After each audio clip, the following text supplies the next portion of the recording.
दूसरे में ये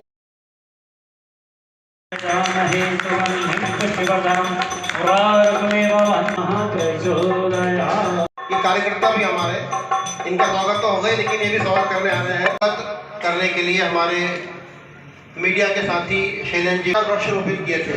मंगलम भगवान विष्णु मंगलम।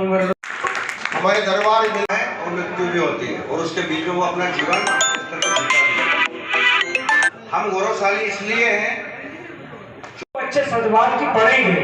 वो बताया कि आप उनके जो स्लोगन है, विचार है, वो हर ग्राम की दीवारों पर उनको उल्लेख करें, ताकि उनके विचार पर हमारे ग्रामवासी चल सके। और वहाँ से जो नशा मुक्ति अभियान है, सालों से काम कर रहा हूँ। गुरुदेव के बच्चिंदों पर चलकर वृक्षारोपण, नशा मुक्ति, जो भी 10 जो चीजें हैं उनका प्रयास। हमारे समस्त कर्मठ, सरपंच, सचिव, सहायक सचिव, जिनका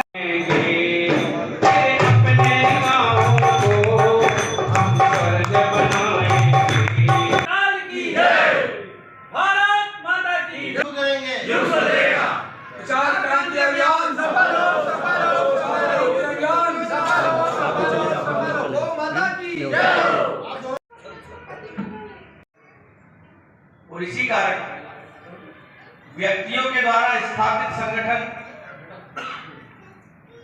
व्यक्तियों पर केंद्रित होते हुए व्यक्ति के साथ ही समाप्त हो जाते हैं, लेकिन व्यक्तियों के द्वारा स्थापित संगठन विचारों पर केंद्रित होते हुए व्यक्ति के बाद भी चलते रहते हैं। अन्य यज्ञादि कर्म हो, व्यसन मुक्ति अभियान हो, 16 संस्कारों का सिंचन हो, समाज के बीच की ऊंच नीच की एक खाई को भी गायत्री परिवार में बांटा है। वैदिक कर्म कराना किसी एक का अधिकार नहीं, कोई भी उसको कर सकता है। होती है वैसा उसका व्यक्तित्व बनता चला जाता है। युद्धग्रस्त, आपदाग्रस्त क्षेत्रों में रहने वाले बच्चे बहुत सहमे हुए रहते हैं, कई बार बहुत क्रूर होते हैं और कई बार मनोविकृतियों के साथ उत्पन्न होते हैं, क्योंकि वो अपने मां के गर्भ से लेकर इस दुनिया में आने के बाद तक भी लगातार हिंसा को ही देखते हैं और महसूस करते हैं। उसी तरह जिन परिवारों में, जिन मोहल्लों में, जिन नगरों में लगातार धार्मिक क्रियाकलाप होते रहते हैं, सत्संग होता है,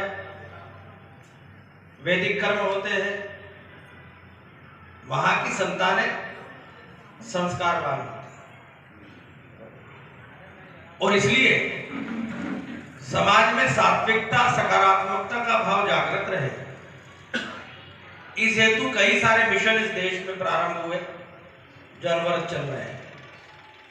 विजयादशमी के दिन 1925 में नागपुर से राष्ट्रीय स्वयंसेवक संघ की शुरुआत हुई, और अगले वर्ष संघ भी अपनी शताब्दी को मनाएगा।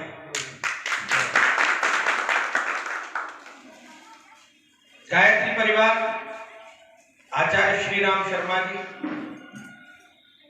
और परम वंदनीय माता जी भगवती देवी के परिश्रम से